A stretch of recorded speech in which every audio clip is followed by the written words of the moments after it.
Greetings and salutations for the second time today here at the Saturday edition of the HyperX D2L Season 4, our second series in the back end of a Team Liquid doubleheader now on the way. Mousesports taking on TL. Now, this will be the last appearance of both teams here in Season 4. Team Liquid with a big win in our previous series today, getting the best of Fnatic 2-0. They secured themselves second seed overall coming out of our group stage.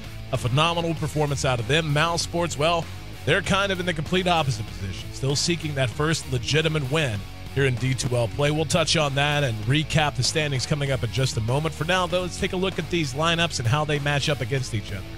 Mousesports, a team with a lot of experience and a lot of talent, just really struggling to find those wins. We can see they interplay 1 and 5. That one win, though, comes from a forfeit from Dignitas as they had to withdraw from the tournament altogether.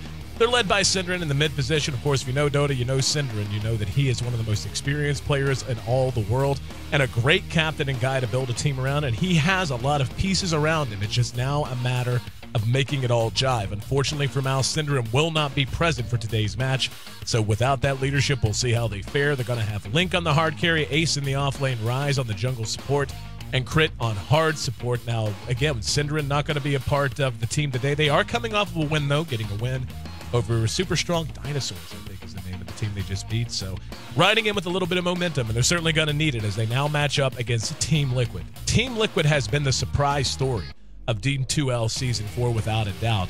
I mean, you see this lineup, you see the experience, you know how good the entire squad happens to be, but I think everyone kind of assumed they would finish in the middle of the pack. Instead, they're now at 5-1. That, of course, the wins loss there, not updated to reflect their earlier win, but 5-1, 10 points, and with that, they are actually tied with Na'Vi in the overall standings. They still have this last series to go, but it doesn't even matter because they are tied with Na'Vi in points and win-loss, but they already have the head-to-head advantage over them, defeating Na'Vi earlier last week. So, Liquid already securing second position, looking to go ahead and add another win just to finish out the season strong. They're led by Fluff and Stuff on the support jungle with TC on hard carry, Bulba in mid, Koikva in the offlane, and Koikva, one of the fastest rising stars in the West, a real youngster who has shown a ton of promise and a ton of talent, and of course, way too sexy, one of the best hard support players in the West as well. Really a treat to watch him play, especially when he gets his hands on his preferred pick in Visage. Now, let's go ahead and take a look at the overall standings and see how our league is shaped up. Now, this is our next to last best of 3 series of the entire Season 4 group stage. We will be moving ahead to the playoffs following a two-week hiatus, I guess you could say, of course, making room for DreamHack and for MLG. As we can see, Alliance finished perfect, 7-0, so they're our direct seed, our number 1, going straight to Vegas. They don't have to participate in the bubble race at all. Again, Team Liquid tied up with Na'Vi at 5 wins right now, with another series yet to go. And again, because they won the last series, they, of course, got 2 points, so even though it's not updated, they are at 5-1 and 10 points. That puts them in a tie with Na'Vi, but already having the head-to-head matchup advantage there, they place overall. And even if they were to fall to Mouse 0-2, which, if we're to be honest, is very unlikely, especially with Synderen's absence, even if they were to fall 0-2, they would still have that head-to-head matchup advantage, finish at 5-2, 10 points, and still be in second place. So they're secure in where they are. Na'Vi, of course, in third behind them. Fnatic sitting in fourth place at 3-3 now after that loss to Team Liquid earlier. But really what's going to matter is our series coming up tomorrow. Virtus Pro, their future completely out of their hands here in the D2L. Evil Geniuses has 1 series left, as does Fnatic. Both will be facing off tomorrow. If EG can get a win there, they'll move to 3 wins, but they have the points advantage over Virtus Pro already. And even obviously adding 2 more, they will move into our 5th and final spot, putting them in the bubble race and knocking VP out. So today's match, certainly good for Liquid to end on a strong note because they got the win earlier. They are completely secured that second position. But for Mal's just playing for pride. Should be an interesting match, but don't forget tomorrow, a lot of implications and a lot of things could be on the line and could change in a hurry, depending on how EG matches up against Fnatic. Once again, I'm your host, Aaron AC Chambers. Thank you so much for joining us for the broadcast, guys, and joining us all throughout the entire series. I'll be joined by Ben Merlini-Wu, as always, to lend his insight and analysis. The draft is already underway here for Game 1 of our second best of 3 of the day. We're jumping into that real quick, so stick with us here on the HyperX D2L. We'll be right back.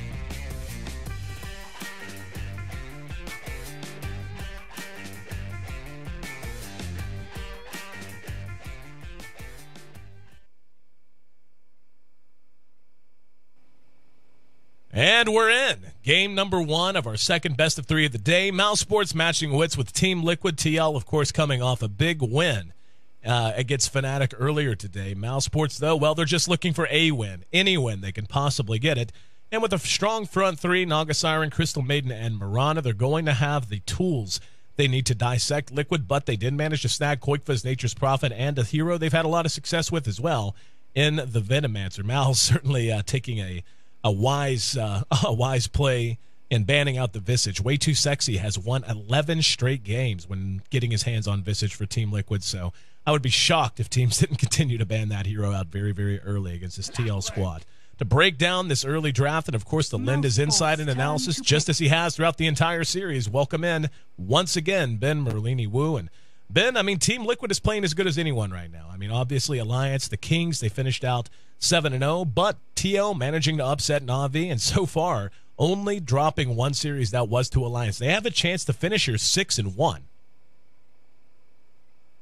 Amazingly well lately, and although they almost dropped one versus Fnatic, they still looked very, very strong, and they didn't actually make too many mistakes in the game either. It was just, I think Fnatic had just played really well, picking them off occasionally, and I think their draft was much better than the first game. But in this game, Mousesports going with the classic Naga Siren Mirana combo. They already have all their supports and their carry, though, so it makes it real easy for Liquid to ban out. Although, actually, I guess they may do Mirana in their off lane. We have seen Mousesports run Naga Siren in the carry role, which is something that we don't see very often, but we did see it with Unicorn, I believe, versus EG just last week. And I think they're taking Storm Spirit away from Team Liquid, which is a pretty good pick from them, considering that Team Liquid doesn't really have any lockdown right now.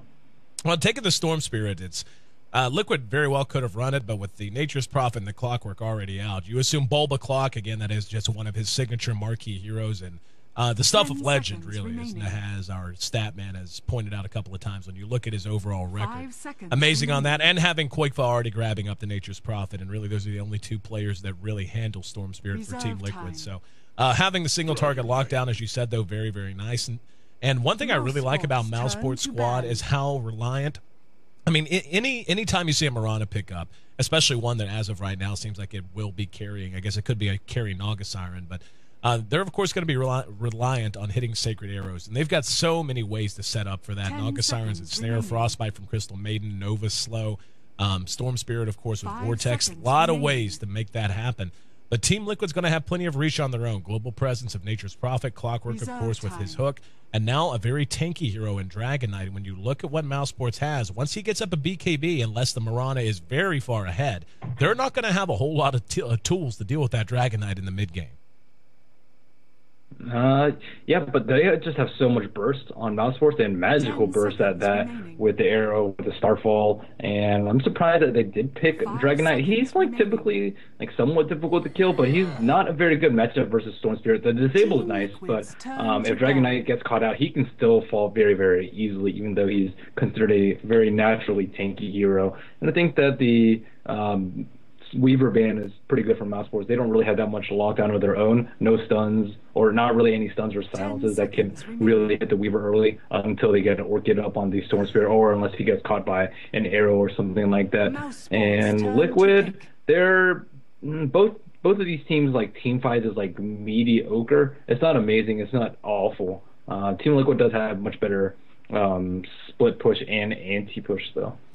Yeah, Mousesports is just going to have to be hyper-aggressive. I mean, you see the Naga Siren and the Crystal Maiden. They do have the reset button in Song of the Siren, which will be nice if Liquid manages to get the jump on them, which should happen fairly frequently with a Clockwork handled by Bulba. He's just so good at the hero, so good at selecting his moments to go on single targets as well as to create 5-on-5 team fight situations.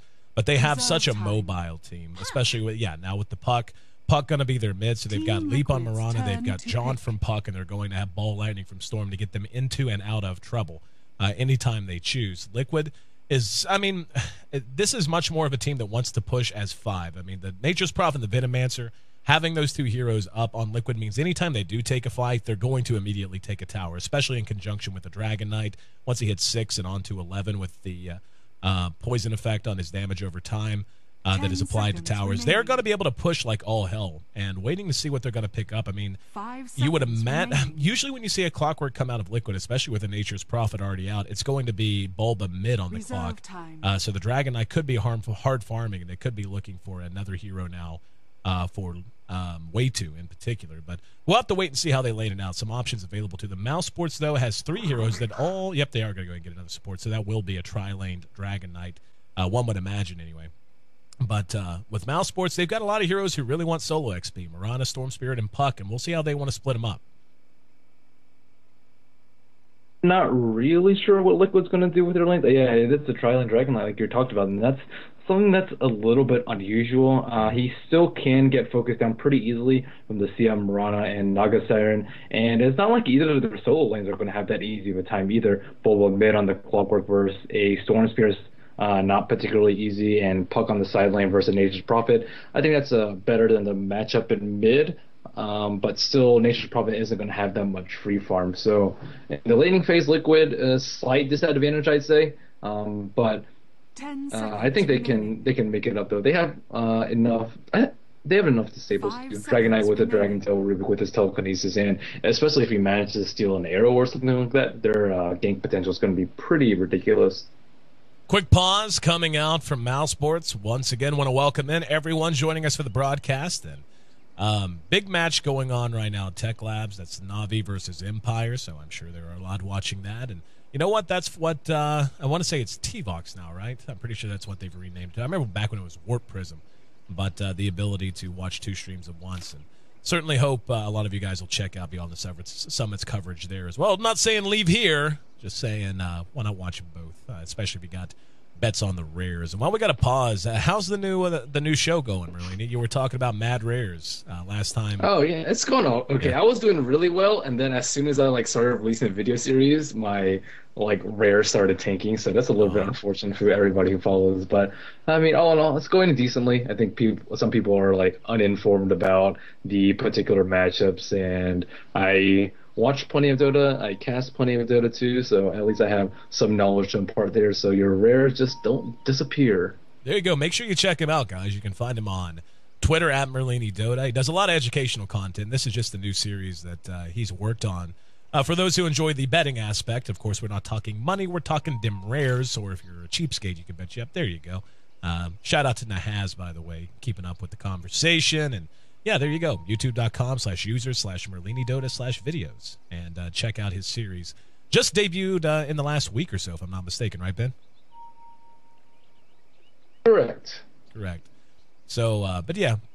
And our good friends at Dota Lounge. And, you know, there's a lot of mixed feelings about rares betting and all that. I think it's great, actually. I really, really like that aspect of the Dota community. And yes, you've got the pure traders and the scammers and all that go with absolutely everything. But as long as you're smart and keep yourself safe, I think it's a really fun thing that adds a lot of extra interest to matches. I mean, let's be honest. There's so much Dota going on right now between all of the big tournaments that you can get to a point of content overload, content saturation, where you just watch so much and it all begins to blur. But, you know, having the chance to take a more strategic from a viewership standpoint approach and try to get some items out of it, I think it's really, really fun. So I really support Dota Lounge and support all the people like you, Ben, who make content that kind of drives that side of things.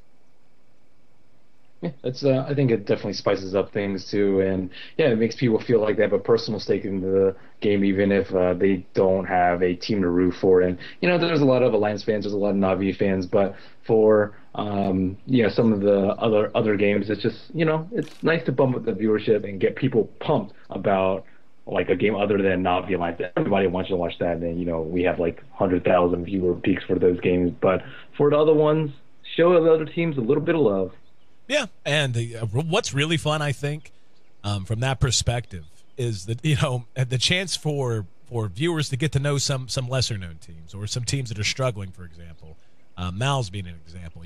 If we had Mouse versus Dignitas, I think that would be a fun match for that's a match. Let's be honest, that people who are pressed for time probably wouldn't go back and watch or wouldn't want to watch, at least at this stage, just because both teams, before Dignitas disbanded, of course, were struggling and trying to find the rhythm. So a pretty low profile match, but if you have a chance to win 5 rares on a bet, then all of a sudden that's a much more interesting match to you. You're going to spend more time getting to know the players. You're going to spend more time understanding the team and spend more time with us, your casters and your tournament organizers. So, yeah, just waxing philosophical about the issue. I really do really like that side of things. So, all my love to all of you rares and betters. And looks like the pause a bit extended. We'll look to get the game going as soon as we possibly can. Uni idiot.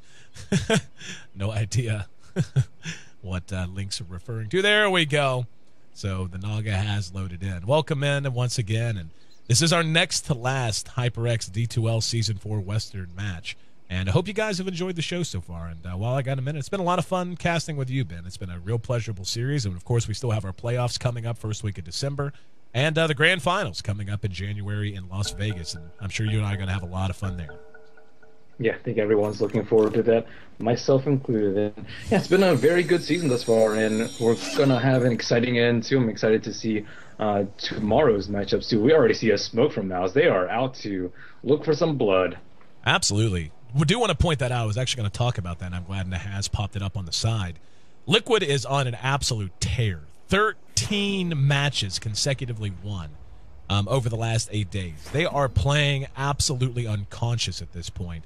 And Mal's very well aware of it. And again, Mal's down a man as Unicorn is standing in for Cinderin this time. We saw Unicorn standing in for Ace in some of their matches last week. But here we go. Fluff going to be spotted out. Tries to turn tail. Can they catch him? He's got Gale up. He's going to try to eat his way through the trees. There's the ensnare right before he can get there. Hits the Gale on 2.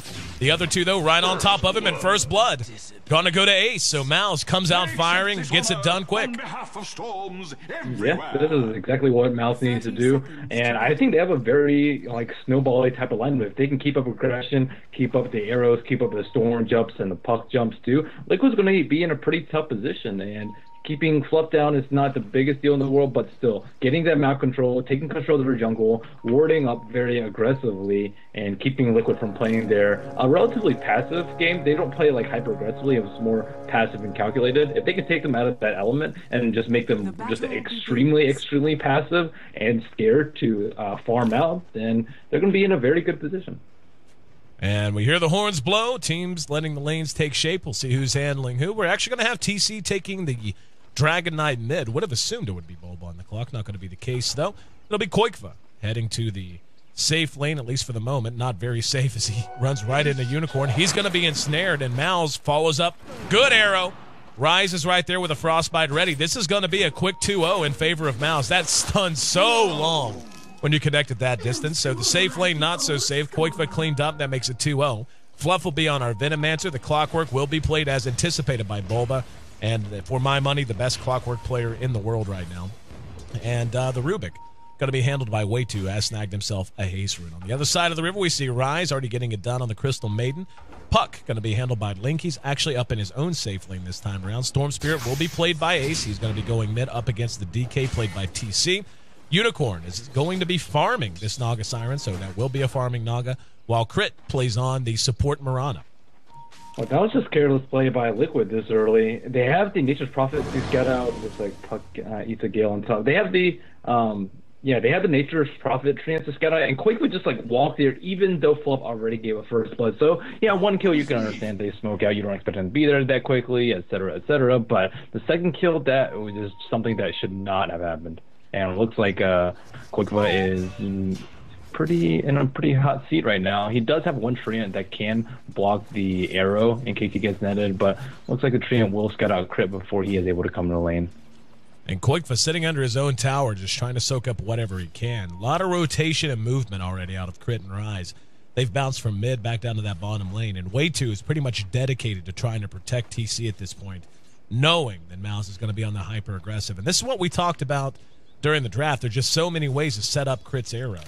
That they just can't fall asleep for a moment or they're going to get punished. And this might be that moment. Rise and Crit rotating over. Frostbite. Up. No Vortex. He does get caught with the slow. The arrow going to be shot blind and dodged by TC. Now the Breathe Fire does a bit of damage. Waytu's there. Will go ahead and lift Ace. Brings him back, and Fluff's there to connect with the Gale.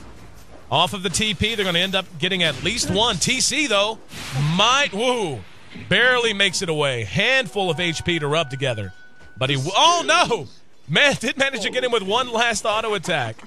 So Rise tossing it uphill and didn't manage to get the job done, so they trade 1 for 1, and that's going to be another exchange going the way of Mousesports. Yeah, not bad at all for them. Yeah, sure, they lost their Storm Sphere, but they got TC in the process, and they're bringing the fight to Liquid, which is what I like. They're not scared. They're not playing passively. They are just going guns blazing. And meanwhile, top has been pretty passive thus far, as has bottom, but Naga doing very well in terms of CS 13 and 3. Looks like a net is going to come out on Koifa. Is he going to be able to summon the Treants in time? Oh, nope. Got caught out, well shot by Crit. They're going to have to dive it hard underneath the tower, and they're not going to do so. Treants would have muddled things a bit too much, so forcing him to salve up, burning through his regen at the very least. That is the last bit of regen he has, Tango plus a salve.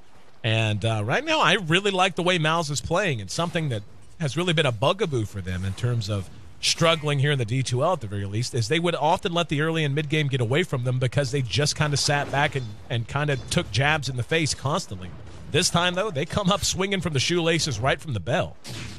And they're getting very good levels and farms on their important heroes. Storm Spirit leading everybody in CS right now, and they're getting decent experience on the supports too. Crystal Maiden already level 3, Priest of the Moon level 2, clearing up, has mana forward. 2 arrows in mid. TC is out of mana. He may potentially die here. And Ace is there. Does have a point in the vortex. TC is going to run for the 4-minute rune. Will be a haste, and that's going to be handy-dandy for him. Good pickup for him. Way too. Spotted out by Rise. Ooh. Rise tried to frostbite there. Here comes Fluff under cover of smoke.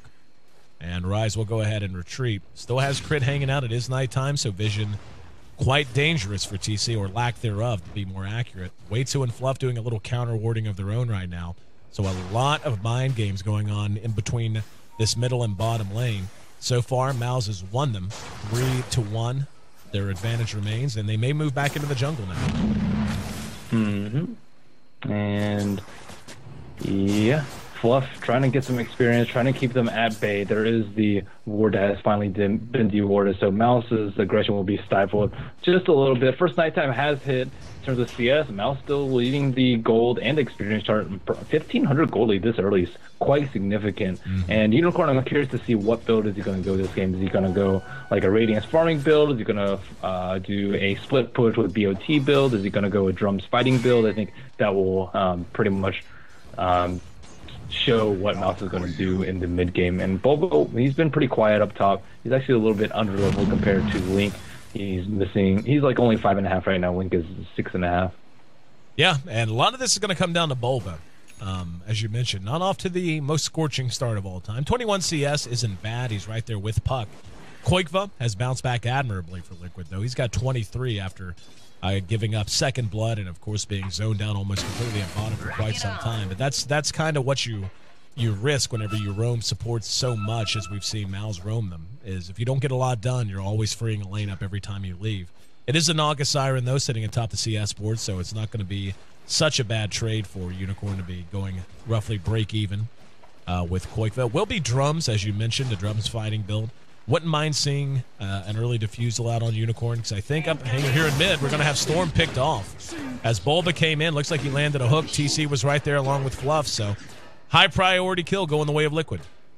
Yeah, Bulba knows exactly what to do. As soon as he hits 6, go around and get some kills, because his other lanes have just been under so much pressure from the Crystal Maiden and the Pieces of the Moon that it's imperative that they try and get a lead in this, especially after those first early kills. Gold grab just a little over 500 in favor of Mouse right now, and Ace is just level 6 right now.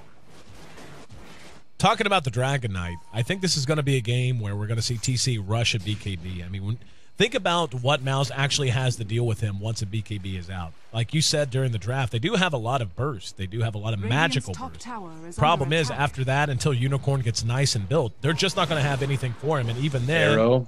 Nope, going to be taken in the mouth by your friendly Radiant Creep.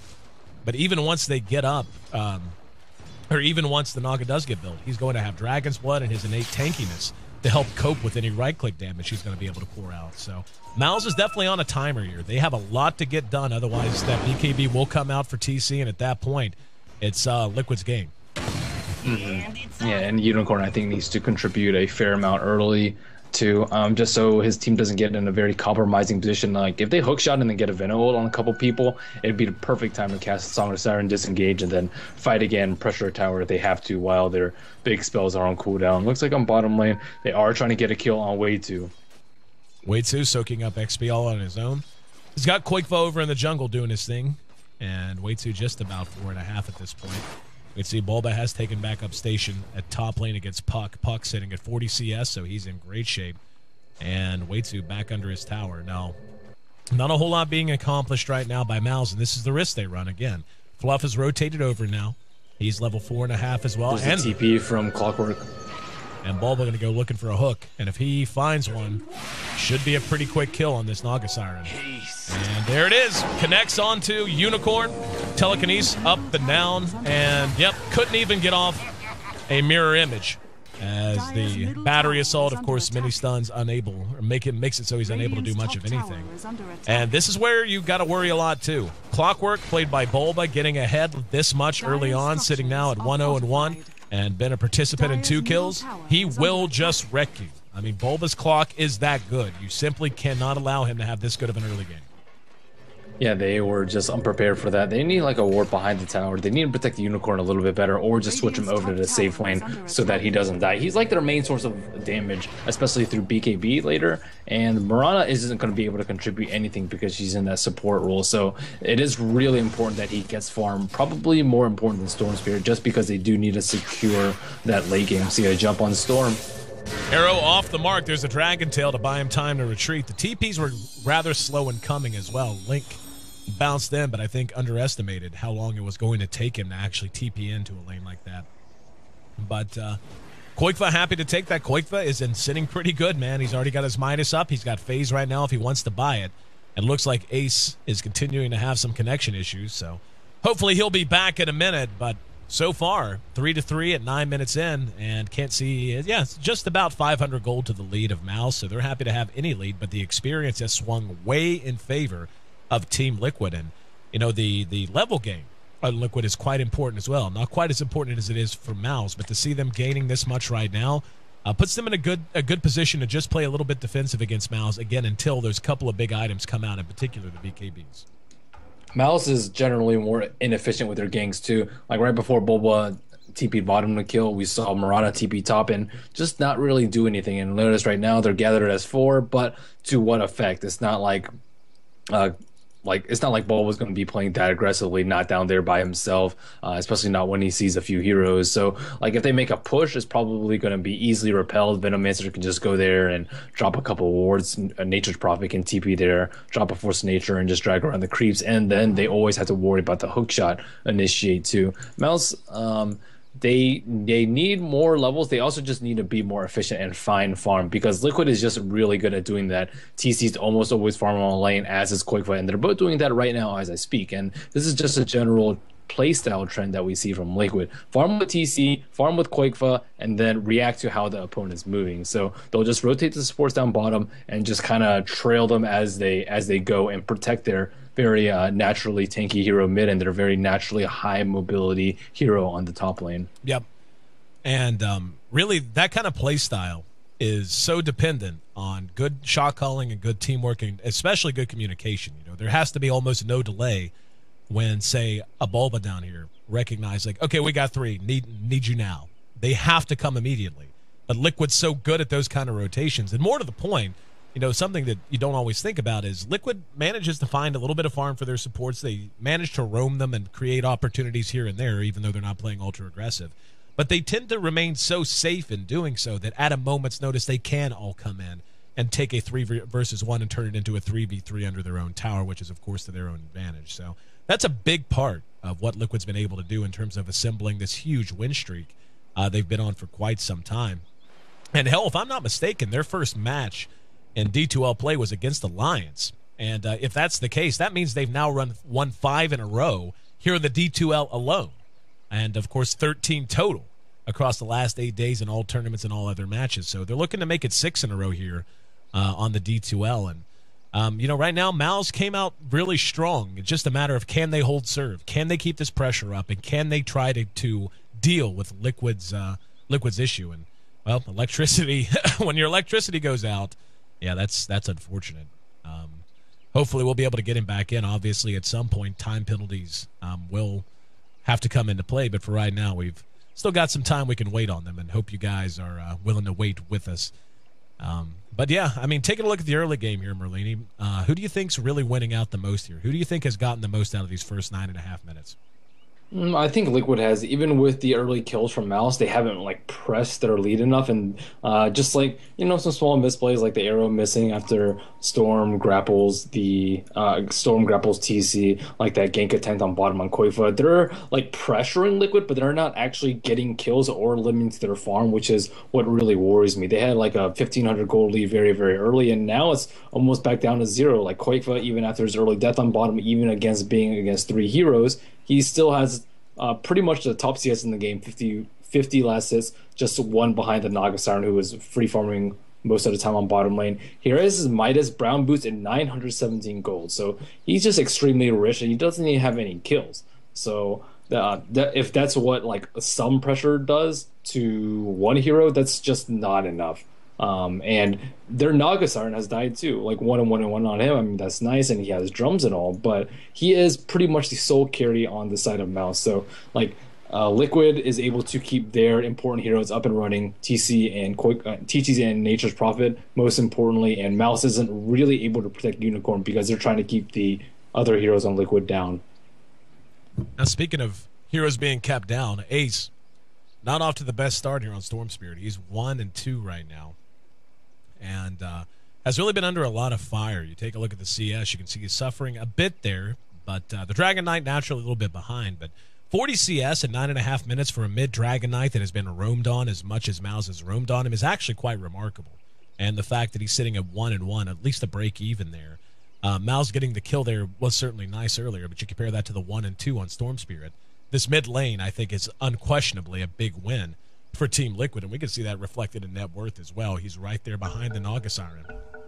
And, Liquid's lineup is just going to peak so much earlier than Mouse's is with the farming Naga. I mean, she's another one of those heroes that just needs so much farm because of the way she works to really be able to contribute damage. She can contribute a lot with her skill set, with Ensnare, with Riptide, Mirror Image, and Song of the Siren in particular. But there's definitely going to be a pretty damn wide window for Liquid to crawl through, starting at about 15-20 minutes in and extending to about 35 minutes. And yeah, meanwhile, more farm just going in the way of mid. Ace does need items though, ASAP. Like if Liquid is able to get the BKB up on TC before Storm gets any big item and can like start to snowball, then he's just gonna get stunned every time, and he can't really jump into the fight at any point, which is pretty much a useless Storm Spirit. He doesn't have a life stealer with him either, so he's not gonna be able to get easy kills around the map. And the supports on Liquid are generally very good about their positionings just so that they don't get jumped on. Bulba has made his way to top in anticipation of the rotation coming out of Mouse. He's going to hook up with Koikva and Way Too Sexy. And it looks like he's actually not going to hide his presence. I thought he was. Only one target remains. That will be Rise. That's a very easy target to try to bring down. And here he comes. Oh, thought he was going to rush through and try to land a hook. In the meantime, Crit has rotated back towards mid, and TC wisely clearing out a mid lane when he ran out of creeps. But he's really off to quite a remarkable start so far. Sitting this high on net worth on a mid DK that has been under so much pressure is pretty much a big win. Yeah, and Mouse like trying to keep up the pressure. We see Link trying to be behind the tower on bottom, but I mean he's trying to look for a Vino to kill, and he knows it's just simply not worth it for him. And we see a TP on top. Puck has been trying to counter the push, but that was just a free tower for Liquid. And we saw a late TP after the tower already died, and it looks like Link may die here too. Oh, there's the hook. Telekinesis doesn't matter. Way Too stole Nova, and with the battery assault, no way he was getting away. Puck has been pretty quiet, and this is, sacrificing Puck for the Storm. You can understand the decision-making process, but he is suffering. Now down at bottom, Fluff could be in trouble. They're going to run him down, gets off the Poison Nova, will be ensnared down.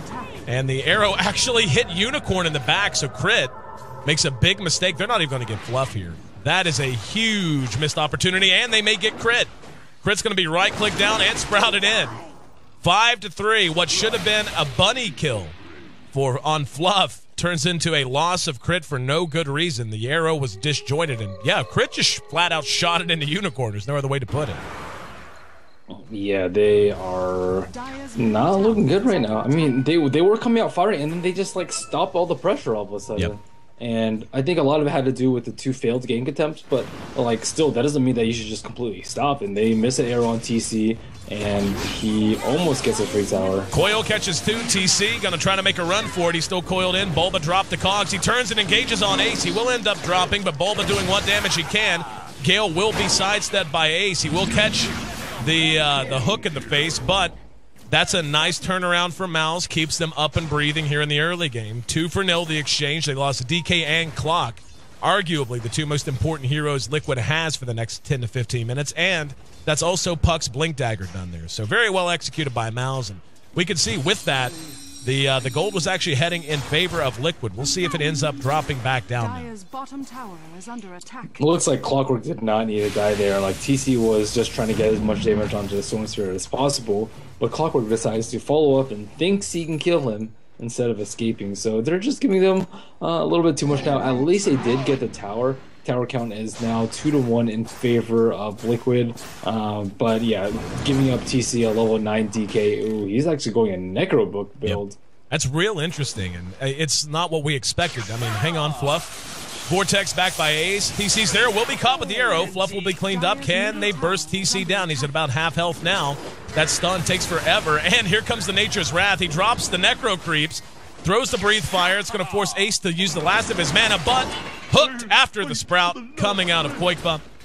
Well played there. Nice turnaround going Veno for the Storm Spirit. That's something they're going to be, that's an exchange they'll make any day of the week.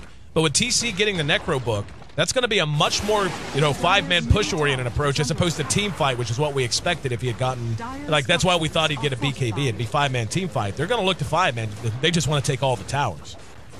Yeah, I mean, it's a interesting thing. And yeah, Rise is doing very well. He's the only one who I believe has not died yet on the side of Mouse, and that's very surprising considering it is a Crystal Maiden. And TC's giving up a few more deaths than he usually does, but yeah, with the Necro Book build, I mean, I guess they need some sort of detection for bottom. The mana burn is like decent versus Storm Spirit, but at the same time, it's just so darn unusual. They're going to try to gank out Koikva. They've got Ace plus crit down here. Koikva already has the mech done. So after starting out kind of so-so, he's bounced back and now tops the net worth chart. And here we go. Spends almost all of his mana. Arrows right there, well connected by crit. TC's going to rush in. They do manage to get down Koikva, but now crit taking a lot of damage. Breathe Fire, not enough. They actually... yep, they do manage to get the kill. 7-7. They trade Mirana for Koikva. That's a good trade, but if they end up catching up with Ace... not out of the woods yet. Nope. And TC with a haste rune drops the Necro Creeps, caught him with the Dragon Tail, and should be able to finish him off with a Breathe Fire, and does. So they end up giving away, once again, 2 for 1. And these exchanges, Mouse just can't keep making them, not at this phase of the game. 2-2 now on TC, 2-2 on Koikva. And really, Rise is... Oh, hang on. Rise going to be hooked down in mid as Bulba connects with yet another hook. And that's going to be his first death of the game. Was going to say he's done quite well for himself sitting at 3-0, but now 3-1, and at bottom, tier 1, going to be dropping very quick. Yeah, gold definitely spiking up in Liquid Saber now. Like, Naga Siren is nice, but if they just want to play her as like an AFK farmer, I think there are better heroes for that. Looks like it will be the Drum Booster Travel. Not too big of a fan on this build, although I do like the Boots of Travel. It's really nice if you actually show up to fights. Like, oh, your team's taking engagement, looks like Storm Spirit's out of mana, he's about to die. Boom, Song of Siren, retreat, and then just buy time for your team and maybe manage to pick off 1 or 2 in the process. But if you're just going to be split pushing, like a Weaver or something would be a lot more useful, or even like a Gyrocopter who scales much quicker with items. But yeah, the farming Naga Siren is just like, it's like okay. I think generally there is a better hero for the situation though. And Link has yet to really show himself that much. He needs to be a much bigger part of these fights. Bulba has picked up a Force Staff in the meantime. So there's another hook. This one will connect on the Rise again. That's going to be a free and easy kill, and that's actually going to be taken by TC. So well done there. He's already on book 2. Yeah, and Bulba already has his Force Staff too. So I'm starting to kick in for Liquid right now. And Rubik already has his Arcane Boots and 1,300 gold. Way too always getting that farm somehow. Always finds it, doesn't he? I mean, and you know, you look, it's weird. It's like he always seems to have more items than most supports. Then you look and he's like third from the bottom on in terms of pure net worth. Yep, Unicorn TPing out. And Koikva had eyes on him, but forcing the TP. Liquid now beginning to assert dominance over this jungle of Mouse. And Mouse going to engage on the TC. Ace jumps on him. There's the follow-up from Link. Do they have the burst? Doesn't look like they do. There's a coil spin. Now they're going to turn and try to fight. And TC gets at least one kill before he drops. Ace could be in trouble as Bulba now shows up. There's the Force Staff onto Crit.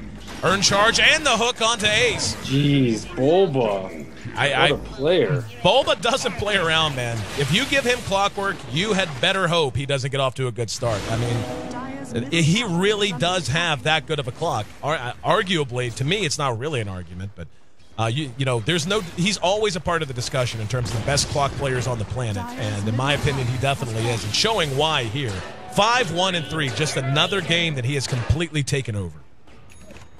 Yeah, and Bulba. I mean, I'm still impressed with this clock, though. Just battery assault into the Force Staff onto the Mirana, who I believe had leap on cooldown, and the hook shot on Koikva. Just very well, clean execution by him. Just with that hook on the Naga Siren on bottom, though, that just really set the ball rolling for Liquid to gain control of the game. And you can tell like a shift in Mouse's mentality after that. They're just like, oh crap, well, Unicorn died. Well, we want to take fights, but Naga Siren wants to farm, and if we split up, we might just get picked off very, very easily. And because of that, they just stopped any sort of aggression unless they're outnumbered or unless they're outnumbering them or they have good vision of them around the map. Looks like Unicorn trying to farm up a little bit on top, but still no real damage items out on him, just hitting a little over 100 damage at this point. So patient from Bulba. Yeah, there's the telekinesis. Bulba shows himself. Coil's there. Coil was stolen by Way2. Didn't even notice that, so even a Moran is not going to get away in that situation. Yet another kill. He has a blink dagger. Like, what? That's what Way2 does, man. He just finds farm everywhere. He's 2-0-4 this game again. Like, he's just so good as a hard support. It's remarkable. And down at bottom, we're going to see Unicorn caught out again. Poison Nova goes off, and not going to outrun that, Unicorn. Sorry, buddy. One more auto attack in, and Earn Charge will do it. Rise. Trying to save his carry. Feeds another. So just like that, a game which started up, hang on in mid. They do manage to track down Bulba. So at the very least, getting a nice kill onto him. However, they're going to take a lot of damage on their bottom tier 2 if they don't get there quick. They do have a glyph, and if they were wise, they'd use it now.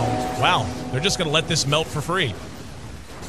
The Necro Book push too strong coming out from TC, and I guess it's a pretty cool build. Like, usually if you have a Necro Book, you either want something to like lock him down so you can actually attack him with it, or something like Lycanthrope. Lycanthrope Shapeshift that makes them all move at max move speed plus a howl. But yeah, the Dragon Tail plus the Necrobook is just so much burst coming out from them, and the Mana Burn is especially useful versus Naga Siren, so she can't Song of Siren and get away, and Storm Spear, so he can't just zip out. He's working on his Orchid, but it's just going to be so slow. It might be like a 25-minute Orchid at the very earliest.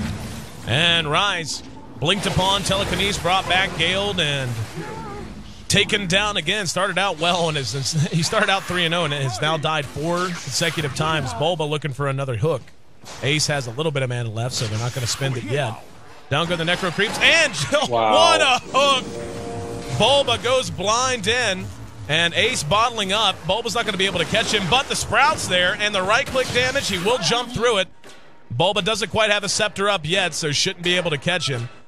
Still a very nice hook. Now Crit's going to wonder, True Sight on the Necronomicon Warrior means that, and you know, that's something we didn't even talk about really, is getting the Necro Book, if for no other reason than having True Sight in these matches, or in these fights, I should say, without having to pick up a gem, is actually, it's fairly cost effective because it adds to their push and gives them the True Sight to deal with Mirana's ulti. Yeah, it's pretty cool. And most teams would pick like Pugna for this sort of role, right? I would say, okay, you want to be the Necrobook carrier and you want to go mid versus a Storm, then yeah, we'll pick you something like Pugna. But Liquid just showing their flexibility right now, going with the TC Dragon Knight mid with that Necrobook pickup, and this worked out very well for him. 5-3 and 8. He has died a few times, but he still contributed so much to this mid game from Mouse. And Mouse, they're just like really split up. You won't often find them packs of more than 2 and 3, and Liquid is just very good at dissecting that, just looking for weak positioning, and picking someone up with Nature's Prophet, just a simple Dragon Tail stun, or even a hook shot from Clockwork will make quick work of Mouse's heroes. Link spotted out. We see the pings coming out from Clock right now, and he's going to double back into mid. Looks like it's just going to be way too keeping an eye on things down here. Shows himself.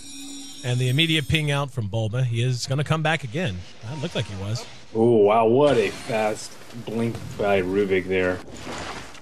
Here comes Koikva. Looks like he was thinking about coming in. Instead, going to go ahead and back to his ancient farming. Speaking of Koikva, he's going to be getting what would seem to be an Orchid coming after his mech, Force Staff, and Midas. He, again, sitting at the top of the net worth along with TC. And Mouse is just beginning to get out-grinded. Almost 10,000 advantage for Team Liquid in terms of gold, the experience already in 5-digit territory. Yeah, Orchid is just so good versus their lineup, though. It's really good versus Puck, especially when he's going Sheep instead of a Yules. It's really good for Storm Spirit when he rushes the Orchid first himself, and it's really good versus Mirana, who does not have a Manta and will probably not get one by the end of the game. The only hero that is really just can just split out of it is the Naga Siren with her Manta illusions. More movement out of Liquid. Moving up into the jungle of Mouse. Mouse likewise smoking into the jungle of Liquid, so not going to be anyone home for either team. And a little bit of period of passivity for the most part. 27 kills in a 24-minute game. TC, though, now going into S and Y after Book 3, so skipping BKB altogether. He's just not wanting it, man. Looks like they will scout out way too on bottom. He's surrounded by like 4 heroes almost. Yep, way too. Committed upon. Will be brought down under his own tower. And TC split pushing on his own. There's the Orchid done on Koikva. Bulba still hanging out. Now he's going to go back and maybe try to contest this. They don't have a glyph. He is going to show up. Here comes another TPN. And TC, nope. Thor Spirit gets the tower kill. Here comes Koikva. The immediate Moonlight Shadow face shift from Puck buys him some time. Right click. Not going to do any damage. They did manage to trade tier 2 for tier 2 there. Ace is hanging around. Link decides to go head home. And Crit makes it back to safety as well. Could make a Star Trek reference there. Move along home. Anyone who gets that? Yep, that was a terrible episode of Deep Space Nine, but still, nice cultural reference. Good execution by Mouse there, just managing to get a kill and get a tower and just escape pretty much unscathed. So very nicely played by them, and their play is just looking a lot more clean after the first 10 minutes of the game. Rochin has been up for pretty much the whole game. Neither team really going for it. I think Liquid can do it pretty easily. They do have to worry about Song in the center. They do have to worry about Arrow and the Puck Initiate. So they probably have to kill like 2 heroes, probably or just 1 important hero in order to be able to do it. And I think they're looking for a pick off way too. Blinks tries to catch Link, but Link really quick with a phase shift there. So the question was for the chat trivia, which 2 heroes, hold on, Ace will be able to jump to safety. Which 2 heroes in D2L Season 4 East and West have over 50 appearances? Only 2 of them. I think I know them. Pretty sure I do, actually. Clockwork. Crystal Maiden. And Crystal Maiden. That sounds about right. Yep. Visage, actually, is my guess. Visage and Crystal Maiden. Here we go. Visage gets banned out a lot. Yeah, good point. Clock has been played a lot. Crystal Maiden, definitely, though. I feel very confident about that one. Up, there we go. Hook in, and Bulba just utterly explodes that Crystal Maiden as they continue pushing down the tier 3 now. Immediate buyback coming out of Rise. He's going to make his way forward, but not in time to save the tier 3. The burst damage coming out of Liquid is just so big. And right now, there was a split push attempt going on from the Naga Siren, but they've been losing their racks the whole time. TC focusing the ranged racks because there is no heal on it. And that's going to drop for free. Arrow will connect. And They should lose in a moment. Counter initiation. There goes the Poison Nova. Nice coil. Caught a couple. Bulba going to force staff out of it. There's going to be Quake before staffing back as well. There's Song of the Siren, but they're all split up. Look how much distance there was between the heroes when they pop that. They lose a Rax. Mirana buys back, but with Storm down, Crystal Maiden down, now the Puck down. This is going to be the loss of the Rax here in mid, and could be the loss of more if they decide. Yep, Clockwork Crystal Maiden. Sounds about right. And Wei2 manages to grab crit following the spell steal. Actually managed to grab arrow as well. This will be your GG, I would guess.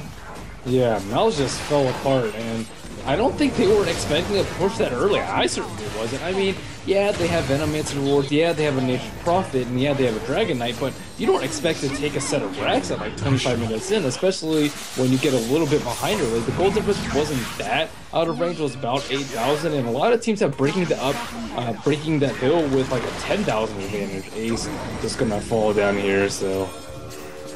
Yep, 2 Rax down, and that's going to be 4 out of 5 down. There it is, GG. So, I mean, this has just been, unfortunately, Mouse's biggest problem. They've gotten better in the last couple of weeks at getting more out of the early game, at doing more things with supports, at being aggressive more early on. The problem is the transition now. They, like you said, they came out firing, just unable to turn that early game advantage into anything tangible and worthwhile on through the mid game. 28-12 is how it winds up. 9-3 for TC's Dragon Knight out of mid. Very nice performance from him.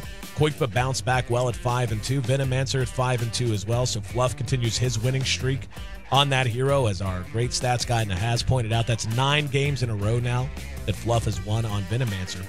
And just not a good performance out of Link. 1-4 on a Puck. You really can't have that. Good start for Rise, turned into a bad ending. 3-7 on that Crystal Maiden. 1-7 on Chris Mirana. Certainly can't have that either. So overall, Liquid just taking a pretty easy one here, sub 28 minutes. Moving ahead to game 2, Merlini. Give me a couple of sentences. Let's put you in the captain's chair from Mouse. What adjustments do you make heading into game 2? I think firstly you ban out the Nature's Prophet from Koifa. They tri-lane versus him, but he still got way too much. He only died once at the start, and that was a very early first blood. And the mobility and it just fits really well into Liquid's playstyle, which is more reactionary than aggression. And I also think that they should have kept up the pressure. They can't be scared even when they're a little bit far behind. You just have to press a little bit harder and just take Liquid out of their element. They just let them split push, just let them find really good pickoffs with Dragon Knight, with Clockwork too, and they just let Liquid play at their own game. They have to make them scared and take them out of their element. I think that's the single most important thing when trying to beat Liquid in this particular matchup. We'll see if they can pull it off. 27 minutes, 43 seconds, the official game time. 28-12, the final kill score in a 40-kill game that only lasted 28 minutes. A lot of exciting Dota, but could be down to what might be our last game of the day. I'm your host here in AC Chambers. The boys you're hearing on the other end of the line dropping all the knowledge bombs. That's, of course, Ben Merlini Wu. Make sure you follow us both on Twitter. I'm at AC. He's at Merlini Dota. And, yeah, we're going to be moving ahead. This is at this point, Liquid basically just playing to end strong. I mean, they're on a hell of a streak. They certainly don't want to see that come to an end. Mousesports playing for nothing but pride. They've been out of the playoff hunt for a long time, but still developing as a team and showing us some flashes of brilliance. Really like the way they started early on. They're good. I really hope they're able to at least make a showing in attempting what Ben outlined. Because right now, Team Liquid is just looking stupid good, and taking them out of their rhythm going to be about the only way Mouse has a hope of forcing a game through. Game 2, though, that's what's up next. Stick with us here on the HyperX D2L. We'll be right back.